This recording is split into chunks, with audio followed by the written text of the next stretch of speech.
د غلام خان ترانزیتي بندر کې د کمیسارۍ دغه دوه پوړیزه ودانۍ چې 8 لوی وطاقونه لري او ټول 21 میلیون افغانۍ لګښت پرې راغلی د ولایتي چارواکو په شتون کې ګټه اخیستنې ته وسپارل شوه. د خوست مرستیال والي په وینا له یادې جوړې شوې ودانۍ څخه یې موخه د هغو مسافرو هیوادوالو لپاره سهولت برابرول دي چې ګاونډي هیواد ته د تګ راتګ تکل لري. دغه ودانۍ چې تقریبا 21 میلیونه په دې باندې مصارف راغلي دي، اوته اتاقونه لري او توامخانه اشپزخانه لري.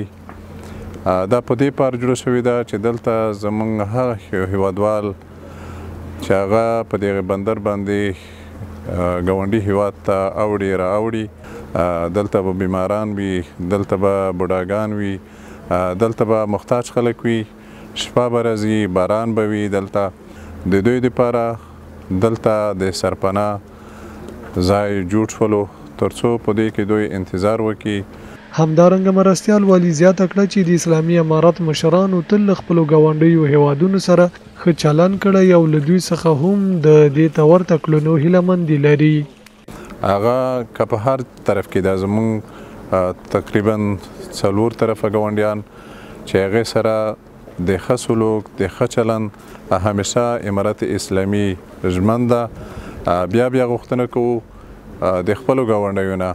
لکه څرنګه چې امارت اسلامي د دوی سره د نیک سلوک د ښه چلند ژمن ده، د دوی نه هم موږ غوښتنه کوو چې د افغانستان د نظام سره امارت اسلامي سره ښه چلند وکړي تر څو دواړو جانبینو ته آزادانه ډول رفتمد وشي، آزادانه ډول تجار خپل تجارت پر مخ بوزي. بل لور بیا د کورنیو چارو وزارت د تعمیراتو چارو مدیر له دغې جوړې شوې ودانۍ څخه د ګټې اخیستنې په مراسمو کې وویل چې په دې سره به د مسافرو لپاره زیات سهولتونه برابر شي. دغه به د پاسپورت په باره کې چې مقصد تاګ راتګ شي، دلته به مقصد پاسپورت ویزا هر څه به دلته کې ولا کېږي، ویزا به کې ولا کېږي، پاسپورت به کې لکه ویزا چې تاګ راتګ شي دې ویزا به کې ولا کېږي.